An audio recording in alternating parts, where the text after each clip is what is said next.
السلام عليكم ورحمة الله وبركاته. رجعت لكم فيديو جديد. دلوقتي هنتكلم في الحلقة التانية من سيزون الصفر. وطبعا مش عارف اشكركم ازاي على الدعم اللي حصل في الفيديو اللي فات، وطبعا اعتذرت لكم على اللي حصل في الحساب اللي فات، وطبعا كلكم يعني قدرتوني ودعمتوني، وانا ان شاء الله هكمل في السلسلة دي لحد ما اوصل ديفيجن 1 ان شاء الله اتصنف يعني بيها. بس قبل ما ابدا يا ريت تدعمونا بالشير لايك وسبسكرايب، ومتنساش يا صاحبي تدخل لينك جروب التليجرام عشان فيه كل حاجه.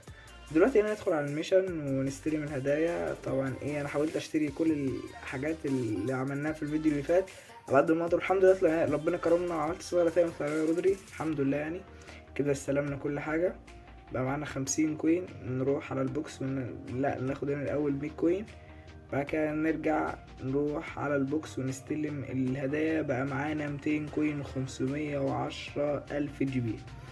طيب تمام كده.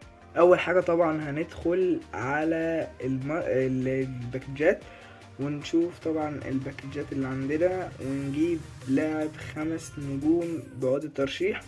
وانت طبعا عملت استفتاء على قناة على اليوتيوب، وطبعا اخترتوا اغلبكم بنسبة 90% اختار اكانجي. فانا هجيب اكانجي، بس يعني في مشكلة، اكتشفت ان اكانجي حالته ستاندرد، بس الحمد لله يعني ان شاء الله هيقدم معانا اداء جامد. وهو من حيث طاقته اقوى بحاجات يعني بسيطة عن كيب من جوي. تمام. وطبعا هنجيب الحارس الاسطوري شمايكل اللي انا جربته برضو وطلع من اقوى الحراس في اللعبة بالنسبة لنا يعني. لما جربته في حسابي الاساسي. وهنا خلاص جبنا شمايكل وجبنا اكانجي. كده ندخل على الميشن، نستلم كمان هدية كمان، وندوس هنا نستلمها. بعد كده نرجع، وبعد كده ندخل هنا على البلايرز ونجيب اكانجي ونحاول نديله بطاقة تدريب. طبعا دول مش هيكفوا، فانا افتكرت ان انا هطلع لي بالخمس نجوم اكانجي نسخة تانية، فهنعمل ترانسفير للنسخة التانية يعني تساعدنا بأي حاجة. هنا اهي اكانجي النسخة دي، بس الصراحة كانت نسخة عجباني اوي. يعني هنا نديله هنا ونديله كمان هنا، يعني نديله بطاقة تدريب لحد ما نشوف هيوصل كام، بس اعتقد مش هيتمكس، صعب اوي. انا بقول خلاص كده يعني مش هتمكس، فمش لازم نخليه كده، ونبقى نمكسه في اخر الفيديو ان شاء الله ولا حاجة لو جاتنا بطاقة تدريب. وهنا ندخل على الخطة دي، خطة كده جبتها عشان شايفها اللي هي المناسبة ليا يعني. ونجيب اكانجي نحطه في قلب الدفاع. طبعا يعني مش عارف اقول لكم يحسن خطة، يعني مش قد كده، بس يعني ان شاء الله هتكون خطة اسطورية. وطبعا هننزل اللاعب ده كده على اليمين، هو لاعب مهاجم بس يعني شغال يمين وشمال، هو بس مؤقتا عقبال ما نجيب حد RMF تاني مكان اللاعب ده. طبعا اللاعب ده عجبني اوي ان هو سريع، فيعني شغال معايا شغل جامد يعني بصراحة. وهنا خلاص خرجنا، ندخل طبعا على الباكجات. وهنا هنجيب الباكج لسه نازل النهارده اللي هو فيه اوسمن وطبعا اتمنى اي لاعب 5 نجوم طبعا من الباك. اي لاعب ان شاء الله احنا راضيين بيه، المهم يجينا لاعب 5 نجوم.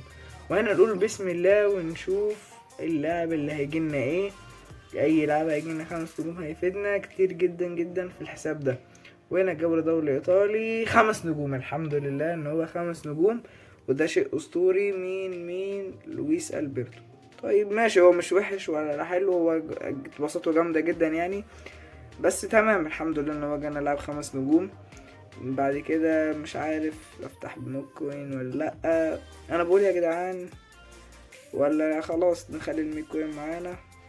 والله بصراحة انا بفكر افتح على باكج نجوم الاسبوع او اي باكج تاني، بس لا انا بقول نوفر الميكوين.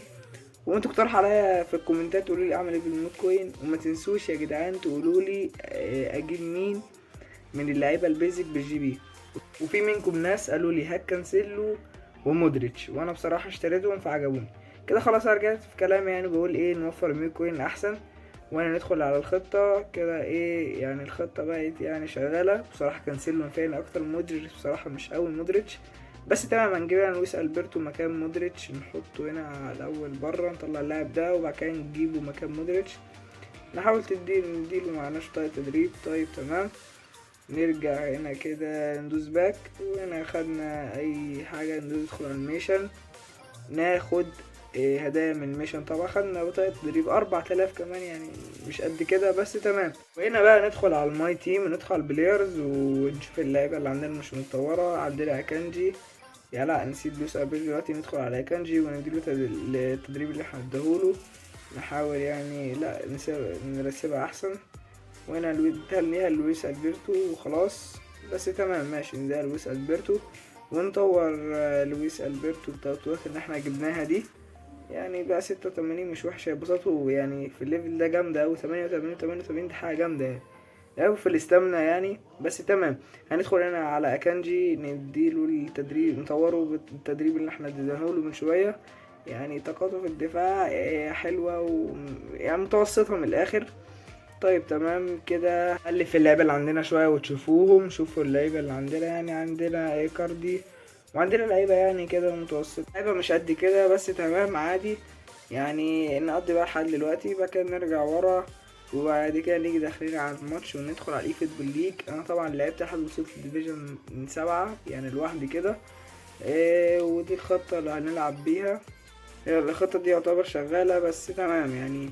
لا نطلع برا. لا ثانية نخلي لويس البرتو اي ام اف بدل سي ام اف، وده شايف ان هو هيبقى احسن شوية. يعني بدل 2 سي ام اف ولا 2 ام اف هيبقى فيه توازن يعتبر في الخطة.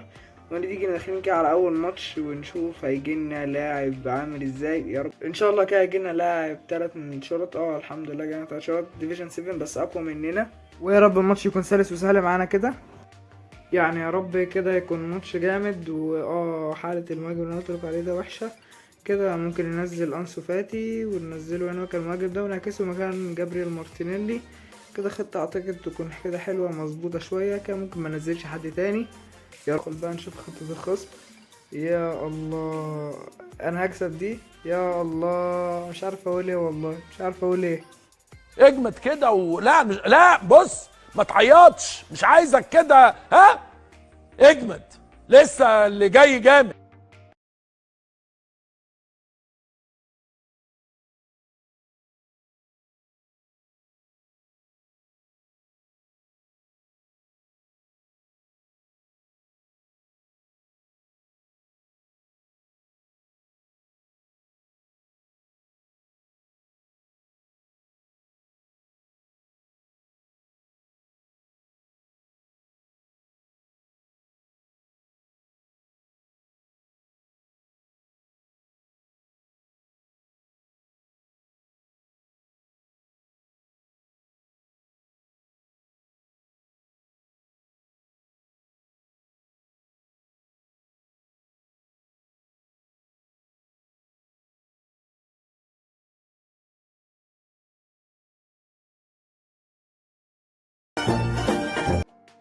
هنا الماتش خلص 0-0 ولا ليه اي لازمة. ندخل في الماتش اللي بعده على طول ويا رب يجيلنا خصم. يجيلنا خصم 3 شرط جامد.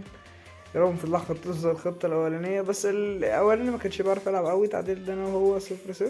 جانا واحد ديفيجن 5. هنا برضو هيحصل نفس الكلام ونشوف خطته. لا لا لا لا لا لا لا يا الله يا الله. هو ليه جينا الخطط كلها كده بس تمام.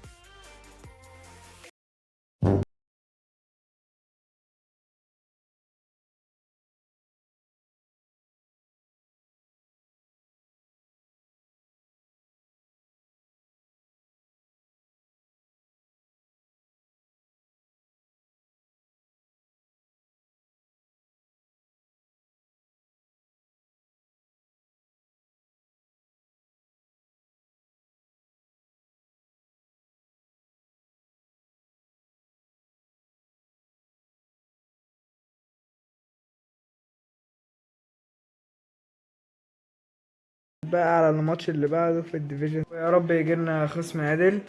وكده جالنا نشوف هيجيلنا ايه. جالنا خصم ديفيجن 7 بس احنا اقوى منه. كان عندنا برضو المهاجم ده حالته واقعة. نشوف هننزل مين مكانه. بقول ممكن لا نكمل بيه احسن. الخصم قدامي معاه صلاح، يعني حاجة جامدة قوي. ربنا يستر معاه صلاح بس مش عارف بيلعب ليفاندوسكي ليه كده. حاسس ان هو عمل كده. هنا جابرييل مارتينيلي يرفع كورة وكورة كده خطيرة. يضرب ايكاردي كرة خطيرة، لا جون جامد من ايكاردي، يعني كرة جامدة. هنا هجمة تانية كده نستخلصها، وكرة خطيرة تانية نرفع رفعة كمان وبالهيد جون جامد. وهنا الجون التاني خلص، وهنا شكل الخصم خلاص، قعدت مستني شوية كان سحب الخصم، يعني يعتبر الخصم سحبه على طول لسه في الدقيقة 24. وهنا جاب لي جون خلاص، وكده دخلنا على الماتش اللي بعده في الديفيجن برضو، بس هجيب لكم في الاخر هو في الديفيجن الكامل اللي جالنا. وهنا كورة يلعب كورة خطيرة، لكن شمايكل يا جدعان انا بقول لكم شمايكل جامد. هنا هجمة تانية للخصم، كورة خطيرة كده ويشوطها، لكن شمايكل يتدخل في الوقت الحاسم، هو شمايكل يا جدعان. هنا كرة كده نلعبها عشان كانسيلو بيجري ويرفع كانسيلو ويضرب ايكاردي. يا جدعان ايكاردي مش عارف هو بقى هاكر ولا ايه. هنا هجمة تانية خطيرة كده مقطوعة، مارتينيلي جري مارتينيلي هيباصي ولا ايه، باصة ايكاردي، الله الله الله يا ايكاردي، الله الله الله عليك يا ايكاردي. وهنا كده باين شكل الخصم انسحب خلاص، الخصم انسحب يا رجالة برضو زي الخصم اللي قبله. وهنا جاب لي 1، وهوريكم دلوقتي الخصم ده كان ديفيجن كام، كان ديفيجن 7 اهو، ما صورتهاش بس معلش.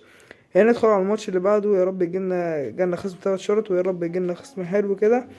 جالنا خصم ديفيجن 7 تونس، تحية لكل اهل تونس. ويا رب الماتش يكون حلو معانا. هنا نشوف الحالات دلوقتي، الحالات كلها واقعة، ويا رب الماتش يعدي على خير عشان الحالات كلها واقعة. نشوف تشكيلة الخصم، يعني تشكيلته يعتبر ضعيفة نسبيا. هنا هندخل الماتش ونلعب اول هجمة كده، هنا كرة من رودريجو يعدي بكل خفة، يا الله يعمل واحدة كده، هيعمل واحد سبيشال دبل تاتش جامدة اوي.